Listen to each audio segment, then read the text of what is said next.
welcome. Thank you for joining the University of Denver virtually for our Admitted International Student Information session. My name is Suha Raba, and I'm the Senior Associate Director of International Admission.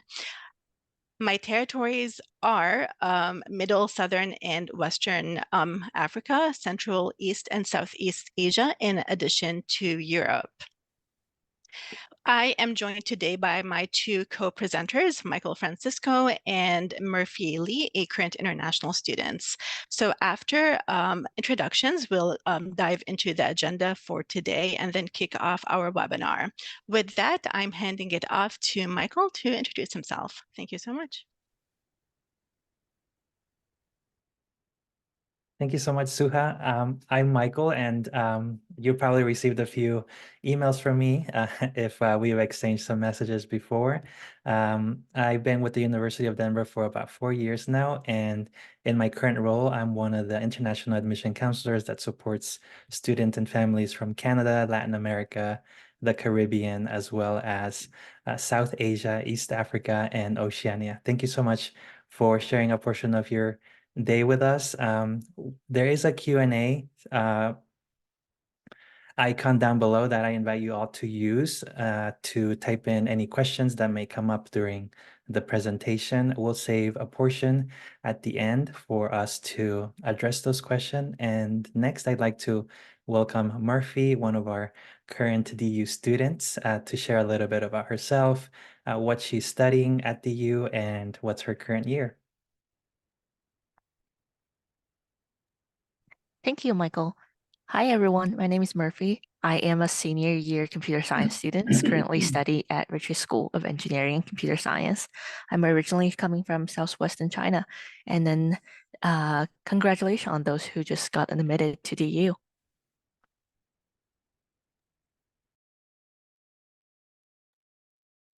Wonderful. Thank you so much, Murphy and Michael.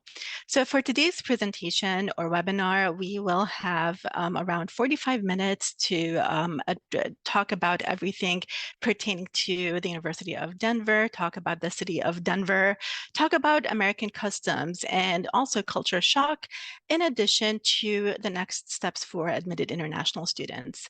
And as Michael mentioned, there is a Q&A feature at the bottom, so we are hoping to answer your questions live and as messages in the Zoom chat. So with that, Michael will kick off the webinar, and we look forward to joining you today in this session. Thank you so much.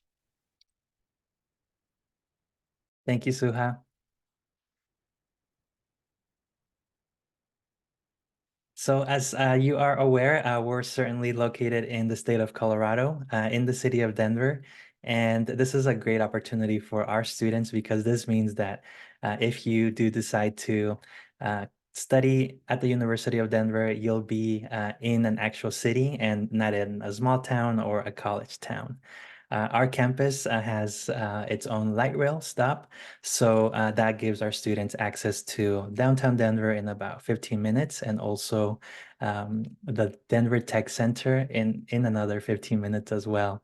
And one of my favorite things about our campus is that Victoria, one of our previous student employees, would share how easy it is for her to hop on the light rail and head into downtown for her internship and not have to worry about parking and just really get that truly city feel. But also the best thing is that Denver is not an overwhelming city, as we only have about a population of about 3 million people, but we do get to enjoy some of the amenities of an international city, whereas we have the ability to enjoy concerts throughout the week, as well as attend basketball, hockey, football, or soccer games. And the best part, of course, is that our students also have access to the great outdoors with wonderful hikes available to us in just under 15 minutes.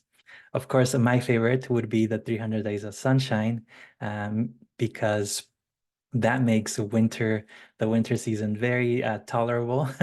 So after we get a snowstorm, for example, in just a day or two, the sun will come out shining and melt everything away. And for our students that do enjoy winter sports, we do have the mountains that are just about an hour away that where the snow will hang a bit longer. And I'd like to invite you to turn your gaze towards the west. About 2 hours northwest of our campus, we have a new mountain campus, the James C. Mountain Campus, that was made possible by the generosity of ADU alum. And this is a great space for our current students as well as future generations on our campus, as it provides a lot of outdoor pursuits and retreats. And one of the wonderful things about the Kennedy Mountain campus is that every first-year student will have an opportunity to visit and enjoy the experiences that are offered here.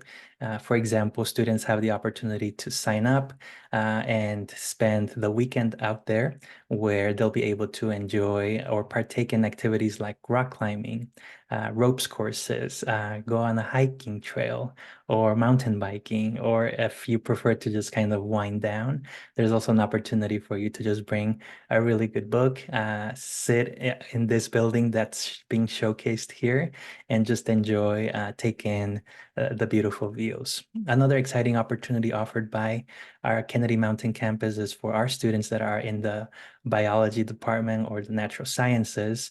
They'll be able to do some field research out here as well. And I've already heard some wonderful reviews about the Kennedy Mountain campus from students that have gone up here. They've been telling me that the best part is they have been able to meet students that they normally wouldn't interact with based on their major. And after doing these activities, they're able to have really wonderful, deep, meaningful conversations. And the best part, of course, is returning to campus with some new stories to share with others, but more importantly, with new connections.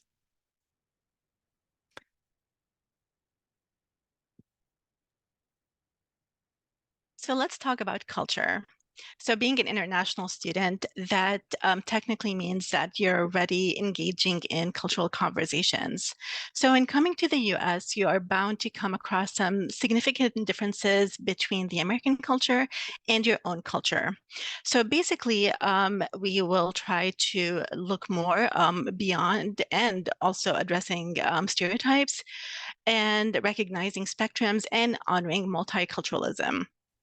Culture basically is what informs our perception in the world of what is right or wrong, rude or polite, and it can be a complete shock to your system when you experience a different culture, especially when you first arrive to a specific area. So that is basically called culture shock. Culture shock is a feeling of being disoriented in a new context and in a new area.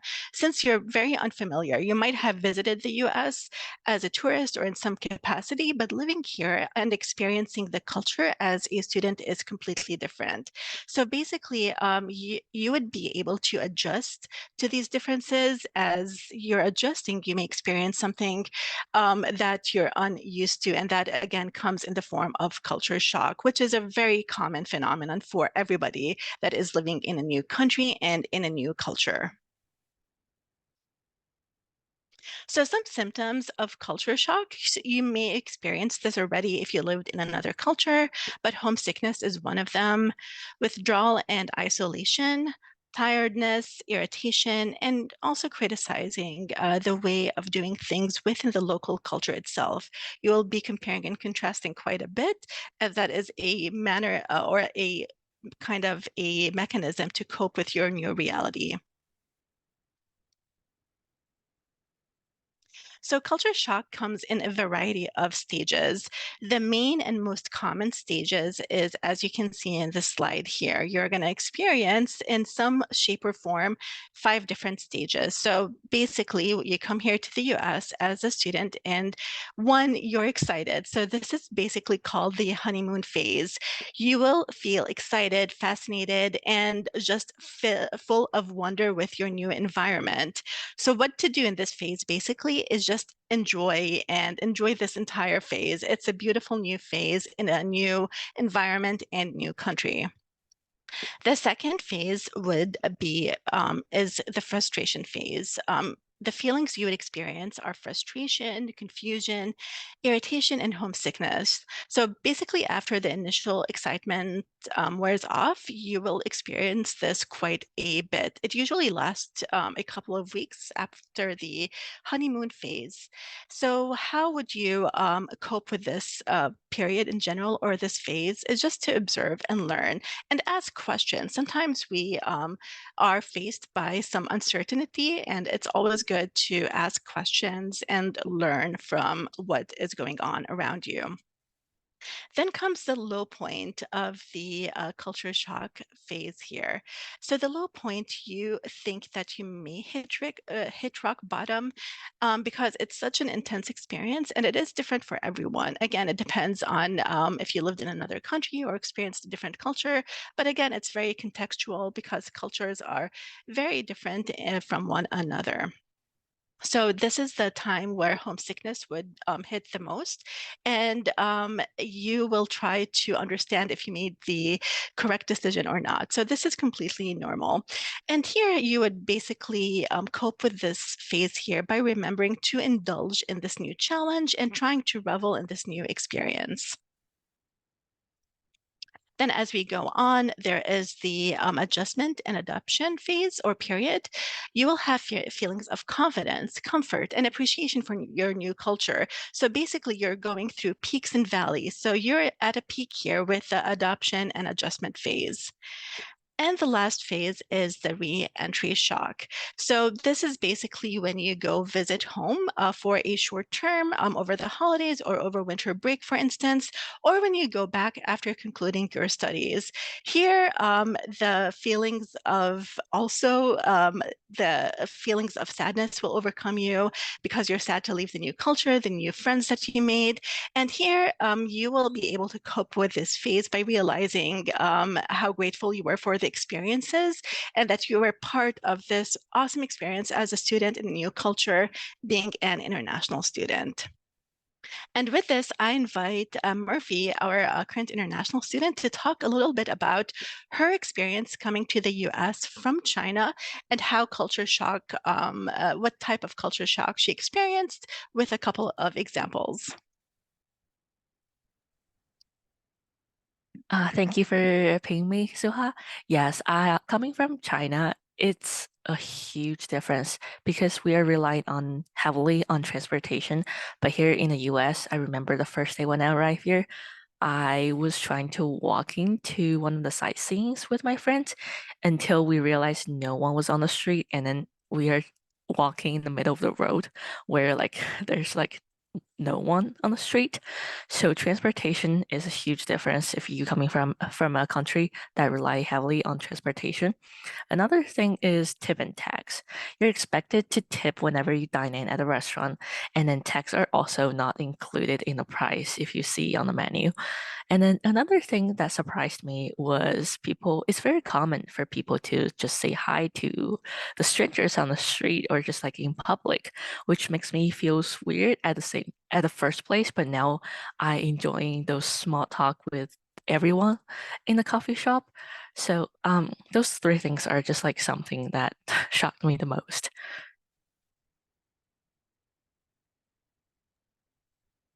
Thank you so much, Murphy. I appreciate it.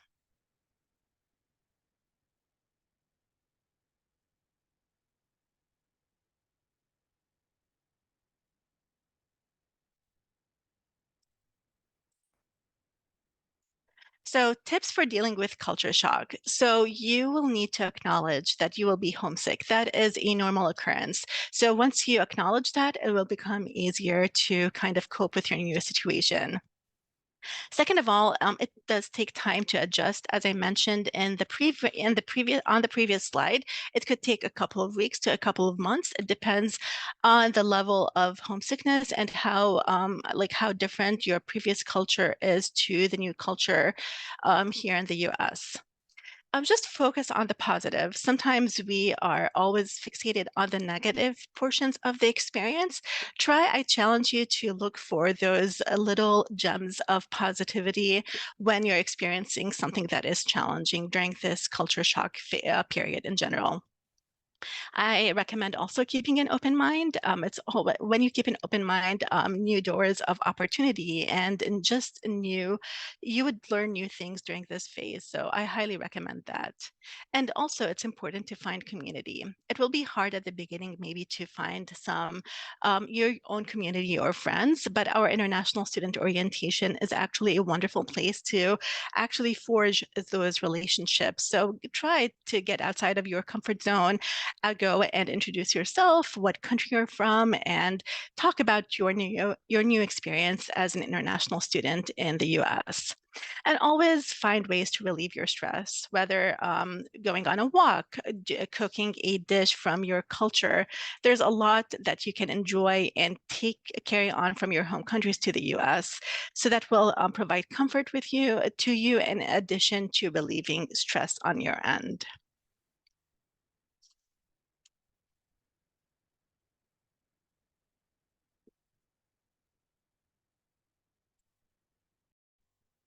And when you start your journey here on our campus, part of our requirement to support our students in terms of making the University of Denver their new home is our 2-year on-campus live-on requirement. And the great opportunity that this provides is that so many events take place on our campus, and that makes it a lot more easier for you to participate in them and also develop new friendships with people that you may encounter.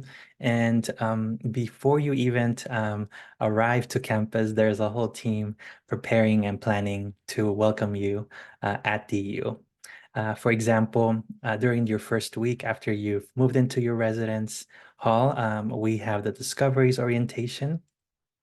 And during the Discoveries Orientation, it's packed with different activities for you to participate in so that you can meet students from all 50 states as well as from 52 different countries around the world. And in addition, as part of the 2-year live-on requirement, we want to make sure that you're finding your people, your community. So if you have passions that you feel strongly about, we offer living and learning communities for students to come together with their shared passions. And what I mean by a living and learning community is that, for example, if you're interested in sustainability, entrepreneurship, social justice, global engagement, you can apply to one of these themed learning communities and be housed on a floor together with a cohort of about 20 to 25 students that share this common interest. And in addition to living together, you also get to take a 2-credit class each quarter so that you're truly living and learning together. More importantly, they also do fun things. They don't just go to class together. For instance, the environmental sustainability group, they organize field trips to the botanical gardens and get to get off campus together. As you can see here on the right, these are the residence halls that our students have the option to choose to live in, starting with the DeMond Family Residence Village, Centennial Halls, and Johnson McFarlane. And each one offers wonderful opportunities. Every student that I've asked which is the best one, they always make a very strong case to declare that their residence halls is, of course, the most fun and the best of the 3. So how do you get to live in one of these residence halls? Well, if you've already been admitted, you do have access to the housing application form, and that's how you initiate this process. This is where you'll be able to share your habits, your preferences, so that we can match you with a roommate that you'll get along with. So for instance, if you're a night owl, we wouldn't want to match you up with somebody that's an early bird, so that in case that gets in the way of your study habits. But in addition to that, you'll be able to indicate your preference for which residence hall you would like to live in and rank them. And you also get to select your meal plan on this form as well. Housing assignments will be announced by the end of July based on your responses. And in early September or at the end of August, that's when you'll be moving into your residence hall. And as I mentioned earlier, before you start classes, you do have the opportunity to enjoy a week-long Discoveries Orientation where you can get to know everybody that's arriving for that first year class, as well as go on different fun field trips. Some of them may even entail going to the Kennedy Mountain campus. Of course, once you are on campus, there is no shortage of activities for you to participate in. We do have over 100 student organizations.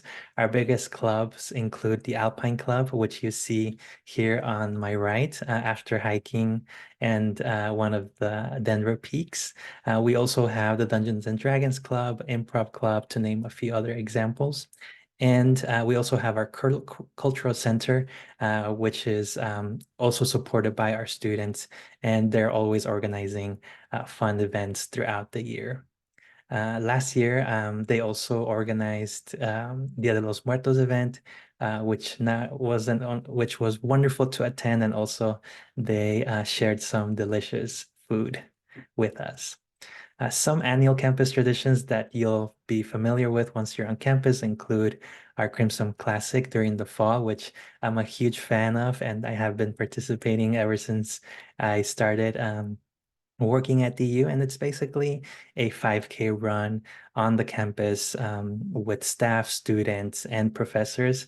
Our chancellor himself participates too, and he's very fast.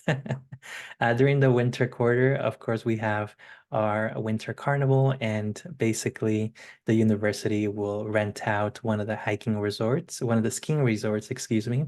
That's about an hour away from our campus, and then it's filled with DU students that are enjoying some winter activities. During the spring, of course, we have May Days, and that's when the campus will host concerts outdoors and have various different activities throughout that week for students to relax, wind down, enjoy the sunny days, and also just enjoy each other's company. We're also an NCAA Division I school with 18 sports that compete at the highest level of competition. We're mainly known for our hockey team, gymnastics, lacrosse, and our skiing team. If you don't want to compete at that level, we completely understand. And for that reason, we do offer club sports and intramural sports as well. Our student Jacob from Uganda, he was sharing with me that ever since he learned how to walk, he's had a passion for soccer, and he wanted to continue that here on our campus. So during his second year, he decided to try out for the men's soccer club at the U, and I'm very happy to share that he made the team. He's now their goalie, and he's already been participating and playing against CU Denver, for example. So lots of opportunities to stay active and also have fun and make new friends. If sports are not your thing, you can still maintain an active life by visiting the Course Fitness Center. They have a wonderful working out space as well as rock climbing. If you're somebody that enjoys working out with a group, they have fitness sessions that are led by trainers. And of course, during the winter, it's great that the fitness center also has an Olympic-sized pool that students have access to. And we also have our Health and Counseling Center, which offers physical and mental health to our students, and they're just a phone call away and also located right on our campus. And earlier I mentioned that we do have the luxury of having our own light rail stop, which can take you right into downtown, or it's also very convenient to take the light rail all the way to the airport, which gives us easy access to the airport. Although I will note that the trip can be over an hour and a half long.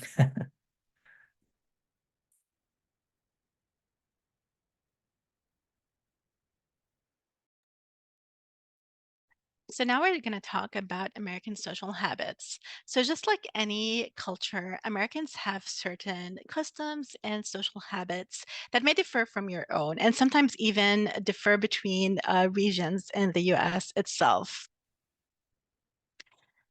So some of these behaviors are restaurant behaviors. I'm going to focus basically on dine-in experience. So servers are very talkative and very friendly. In addition, as Murphy mentioned earlier, as a culture shock, actually, tipping is expected, and it could be anything between 15 to 20%. And again, this is basically at dine-in restaurants. And lastly, Americans prefer to pay their own portion when they go out to eat as a group.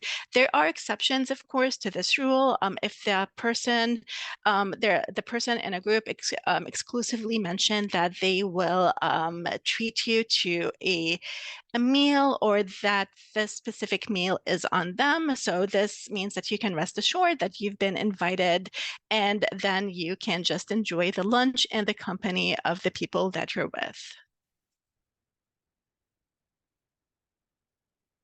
Personal space is another social habit. So for instance, Americans value personal space.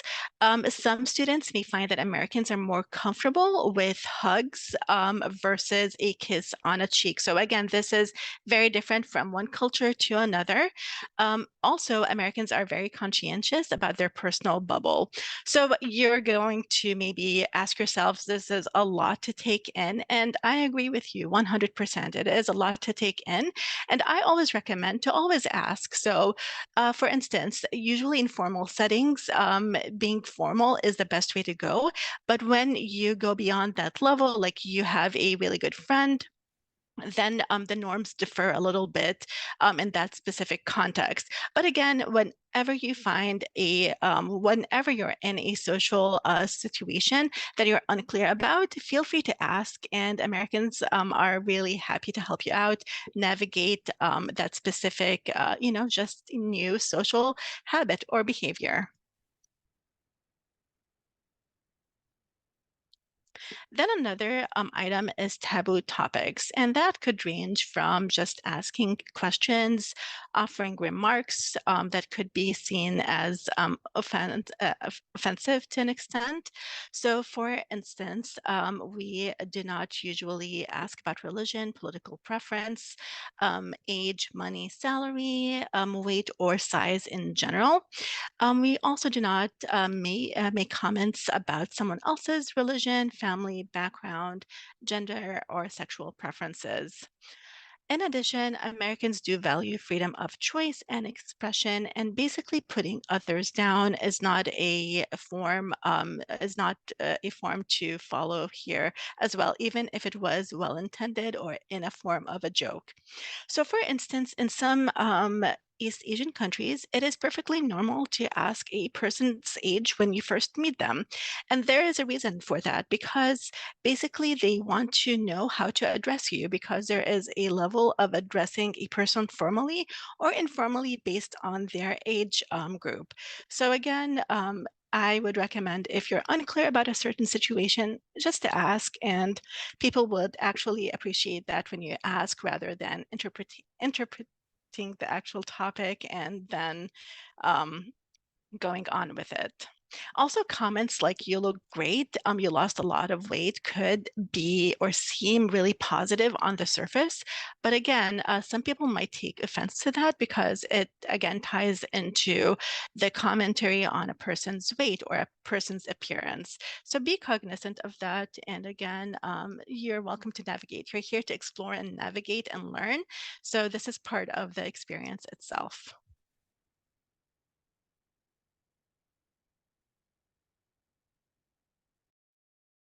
And of course, part of the experience will continue to be about language and conversations. So next we'll cover a few examples of some encounters that you can expect and how to navigate with those situations. The most popular one, of course, is you'll be meeting a lot of new people, new students, professors, staff, And you'll find yourself in a lot of using small talk or them using small talk. Basically, all this means is that these are polite conversations about unimportant things. You'll also become familiar very soon about the weather. That's a very popular topic as well. But small talk is very common at the beginning of a conversation. The person you will meet will ask you, "How are you?" And this is not a question regarding your health, but more of a greeting that you can respond with, "I am doing well." It's also polite for you to ask the other person, "How are you?" And they'll likely respond with, "I am," and insert a positive adjective. They might also ask about, "What do you do?" And all this means is, what is your job? In your case, it'll likely be, "I'm a student." But this interaction is very interesting to me till this day, just because it can happen so quick. For instance, this may occur when you're at a conference or when you're on your way to class. It certainly happens to me when I'm walking the hallway and my boss is going from meeting to meeting. He'll ask me how I'm doing, and we're not going to stop to provide some answers, but we'll just kind of answer each other as we're moving in opposite directions. So that's what I mean by it's an interesting interaction. You'll also discover that Americans are use more of an informal style when talking to others. And what I mean by this is that Americans will tend to use first names. They also tend to be open and smile a lot, especially when you're meeting them at a conference or during Discovery's orientation. There's also that less of a power distance between people of different ages, as well as people of different job positions. As you make friends and as you get into situations where you need to figure out how to navigate conversation, direct communication is somewhat preferred by Americans. They tend to use more verbal language and less body language. It's the main reason for this is because Americans value the individual, and for this reason, they expect people to self-promote. So this behavior is totally acceptable and encouraged. Also, when you're having to navigate difficult conversations, it's absolutely okay for you to get straight to the point instead of being vague or going around the bush. And also, it's okay for you to use less body language. In addition to that, it's totally acceptable to ask direct questions, be assertive, persuasive, and animated.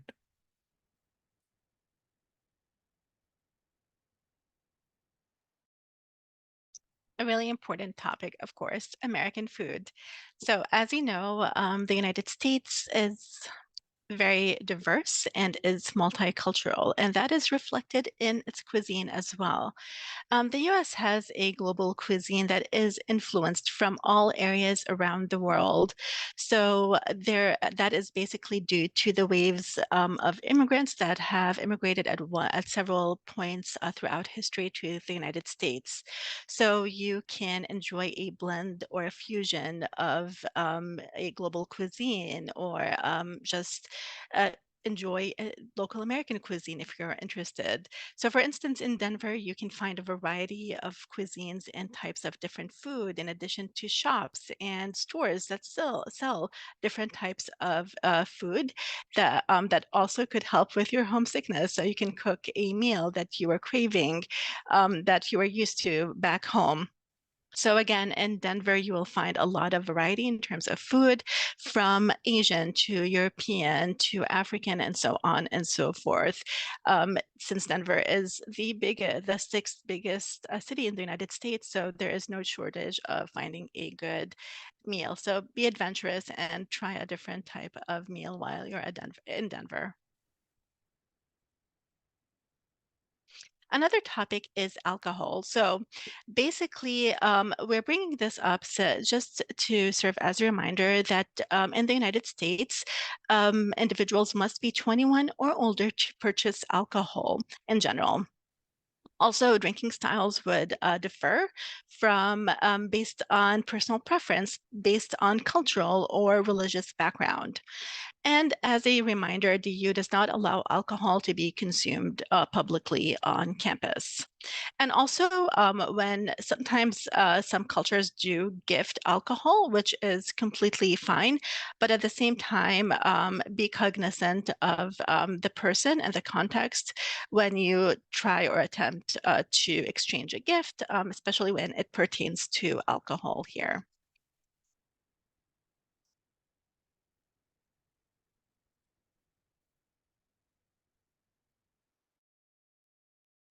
And your university classes will also have their own expectations for academics and participation. So we'll be going over a little bit of that. In terms of your classroom behavior or behaviors in classrooms, you'll notice that it can vary depending on your professor. So some classes might be a bit more strict on formalities versus other professors. So definitely take the cue of your professor from each class. In addition to that, we recommend that you start off with formality, with being formal, and addressing your professors as doctor or professor and insert their last name. After they've given you permission to address them by their preferred name, of course, you should take their initiative on that. In addition to that, don't be surprised if you see your professors wearing jeans, shorts, or sandals, especially when it's warmer. And some professors might even sit on their desk. So these behaviors are totally normal in American classrooms as well. In the wintertime, you'll see that many of your peers will prioritize being warm and comfortable. So during the colder days of the year, sweatpants and sweatshirts, they kind of become the more common attire on campus. When it comes to valuing individuality, this also extends into American classrooms. And for this reason, it's very important that you are familiar with the rules around plagiarism, especially around your writing classes. And basically, plagiarism is just taking someone else's work or ideas and presenting them as your own. So definitely make sure you're familiar with the university's plagiarism rules, as they can bring very big consequences. If you're unsure, you're always welcome to contact your professors during their office hours to get more clarity. Also, we do have a writing center in our academic commons where they can provide you guidance, support, as well as help you in terms of your writing style, structure, grammar, and also just helping you brainstorm as well. For some of your classes, especially the lecture-based ones, make sure that you really dig into your syllabus so that you're aware in terms of when your reading assignments are due, so that you do them before you go to your class. For some of your classes, you will be graded on your participation. So if you do the readings ahead of time and you calendar out your quarter, you'll be more successful in terms of getting that assignment done and also showing up more prepared and confident and willing to participate. Also, if you're confused, I encourage you all to not be shy and ask questions, as that's another form of participation. And I assure you, if you feel confused, there are plenty of other students that are also lost or just unsure on the content.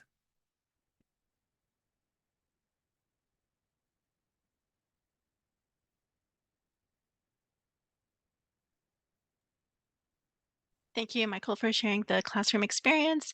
I wanted to chime in real quick, and Murphy would like to share her experience in the classroom in general. So before we jump into the admitted student next steps, Murphy, can you please share your experience so far with being in an American classroom?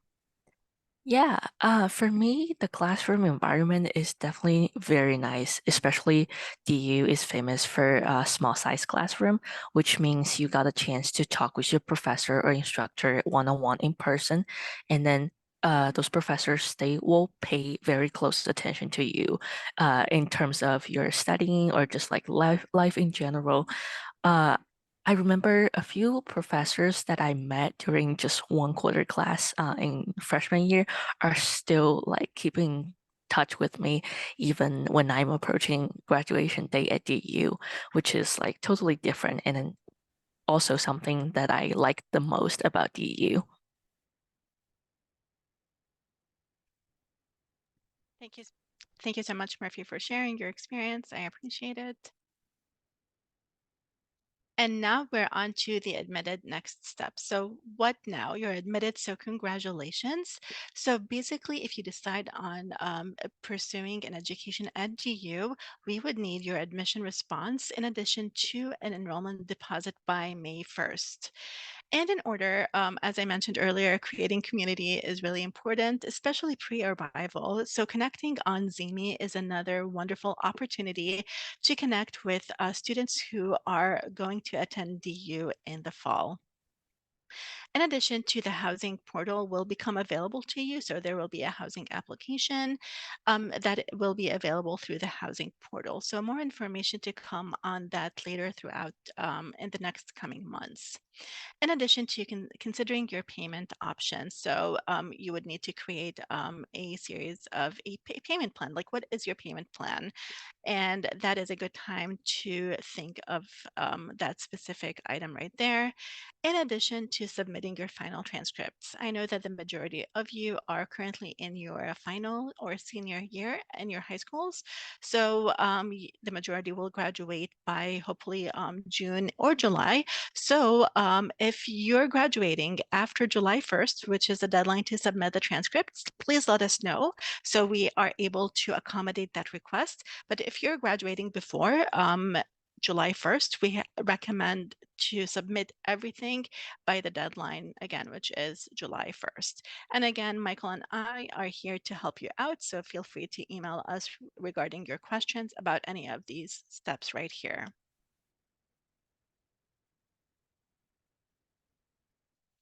Getting a visa. The majority of our international students do require an F1 visa. There are some other visa types that allow also study in the US, but I'm mainly talking in this session about the I-20 in addition to the F1 visa. So we would need you to also submit all supplemental and supporting documentation for creating your I-20 form also by July 1st. These forms and supporting materials include your supplement and financial verification form, and a bank letter or certificate of deposit in English showing your ability to pay for at least 1 year. This should be recent, as it should be at least, it should be really within the past 6 months when you send it to our office. Just a quick note regarding the bank letter or certificate of deposit. So the certificate, for instance, would be minus any scholarship you would receive at DU. So for instance, you received a scholarship of $20,000, you would subtract that amount, and then you would need to show the remainder of the cost of attendance. We also need a scanned copy of your biographical page on your passport.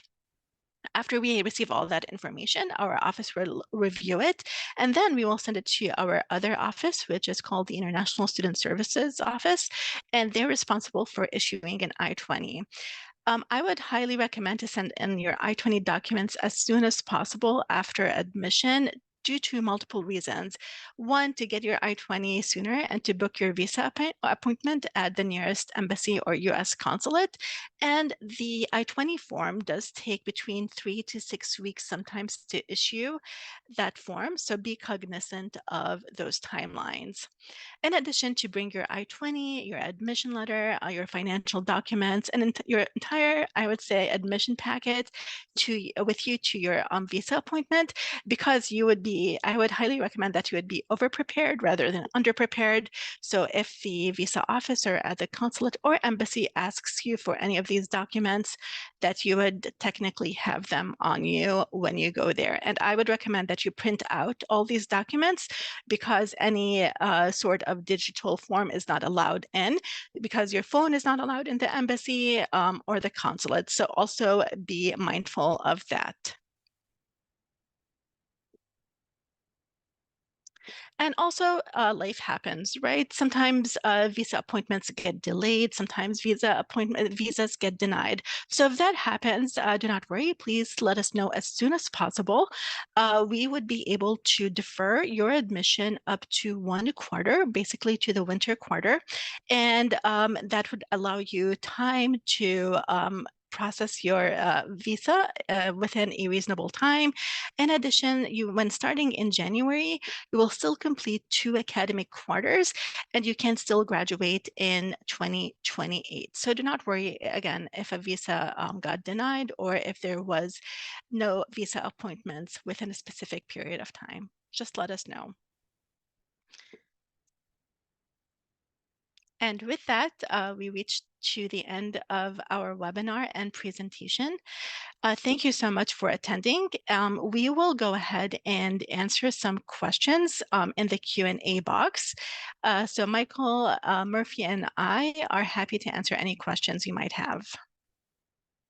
Yes, thank you so much for making it until the end.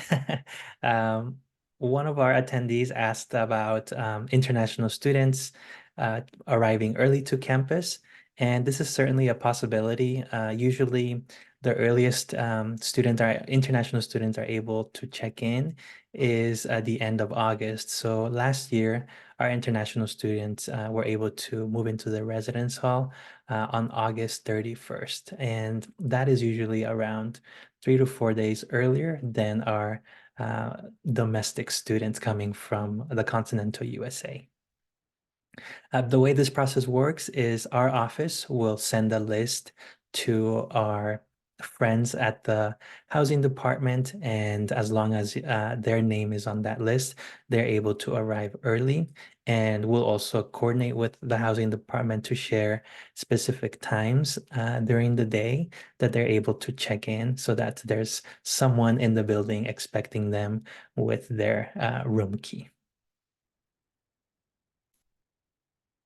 Thank you, Michael. That is a wonderful point that you brought up. And also, our international orientation does happen also, I believe, a week earlier from move-in date in general. So for some reason, if you're unable to attend the international student orientation due to travel arrangements, or your visa is expected to be issued a bit later, please let us know and we will direct you on the next steps, etc.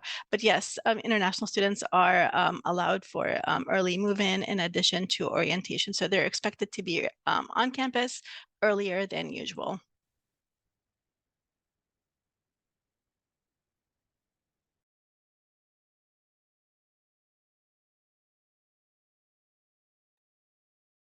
And next, I'd like to invite Murphy. Could you share a little bit about your experience in terms of living on campus?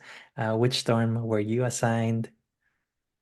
Yeah, of course. Like I saw the question about leaving early to campus. I remember my class, which is class of 2024, we arrived the campus, international students arrive about a week earlier than domestic students. And then you will get support from International House along with other domestic students volunteer regarding with move-in or just like any resources on campus. I live in one of the residential hall called Centennial Hall, which is super close to light rail station, similar to Centennial Towers on the north side of campus.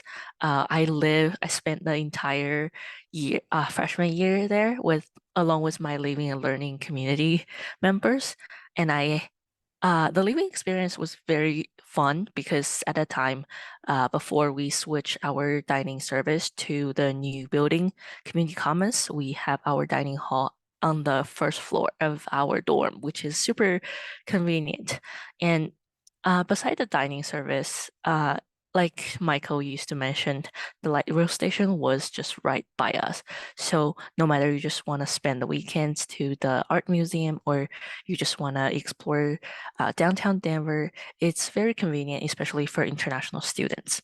And plus, Centennial Towers was one of the residential hall that was popular among international students because we have the suite with kitchen in unit which is something that we all like, especially international students. You can't just go back to your home country during short-term winter break.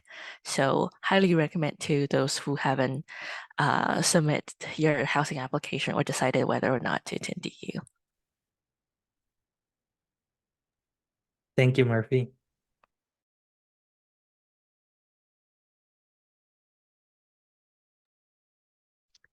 We've received another question from one of the attendees stating if an international student should start with the visa process now or wait for later for more scholarships. I highly recommend that you start the visa process as soon as possible because in this case, you're only showing this does not your visa process or the amount shown on the bank certificate or your bank statement is not necessarily to pay tuition. It just need our designated school officials would only need to see that. So to recognize that you're able to pay for an entire year in the US and you're capable of that.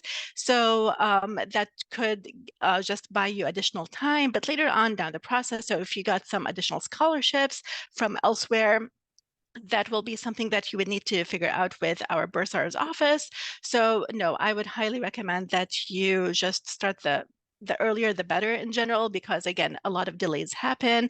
Sometimes visa appointments are scarce and can be delayed. So you can start the visa process and then down the road, you can still apply for other scholarships from third parties to see if you're going to get additional scholarships throughout eventually. So I hope that helps with kind of understanding the process and just giving more expediency for just starting the visa process sooner better than later in general.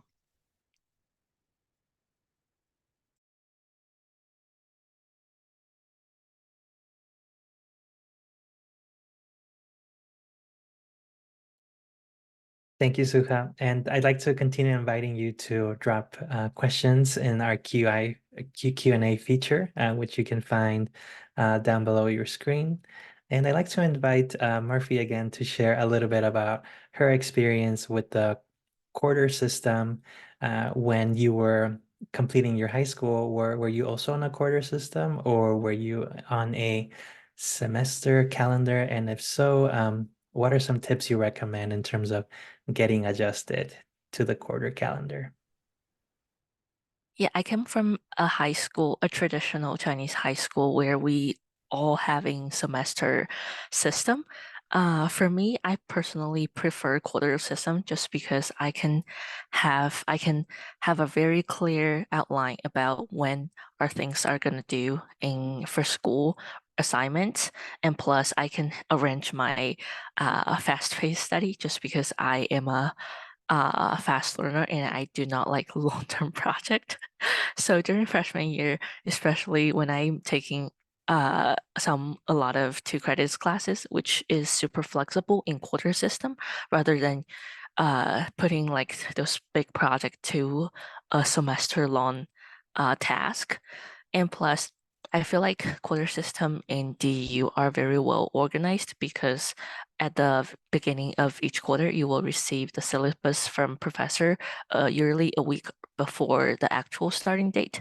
So you will get a chance to navigate through the 10-week course calendar to arrange your own study to better prepare yourself for the new quarter. And I remember high school study, at least for my home country, is a lot different from college education because in semester long program, yearly you have to have your advisor or your teacher from high school to pick the subject for you. But in DU, new students can pick a lot of elective classes other than common curriculum, which is something I enjoy as a computer science major, but got a chance to dive into other major fields on DU. Thank you, Murphy. And I'm certainly glad you've been enjoying the quarter calendar, as it can be fast-paced, but definitely glad that you've had a positive experience with it. And I'm curious, could you share a little bit about how you found community at the U? What are some clubs you've participated in, or when you're not studying, how do you spend your time? Yeah, like Michael used to mention, because I am a member of one of the living community called Business Innovation and Entrepreneurship, which is one of the branches that from LLC that I participate in. I got the whole year live in Centennial Hall with all the fellows, and um, we are having weekly events both on campus and off campus. And then we also have the weekend retreat to visit one of the Castle Rock sightseeing to do a lot of like community bond events, which is super fun during my freshman year. And then also I got a lot of business involvement in from Daniel College of Business, which also helped me a lot for future entrepreneurship project.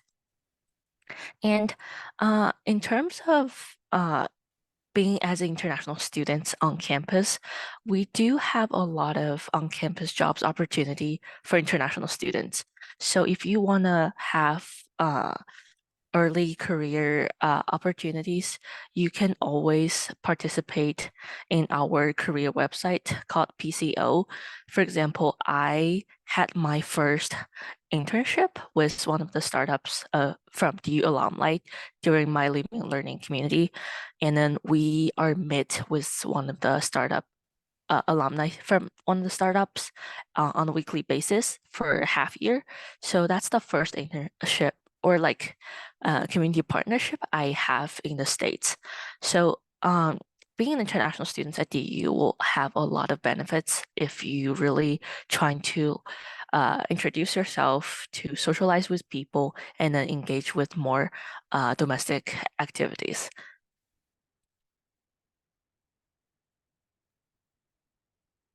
Thank you so much for sharing your experience at DU with us, Murphy. And I also want to remind you all that Suha and I are always happy to answer your questions. You can connect with us via email, contact our office, and you're also, of course, welcome to schedule a virtual appointment with us should more questions arise after our current engagement. And I'd like to welcome back Suha and Murphy, and thank you both. Thank you all for sharing this morning and this portion of the day with us. Thank you everyone for attending. It's a pleasure to participate in our information sessions and just interact with our admitted or students who will or are interested in DU. So thank you so much for your time wherever in the world you are.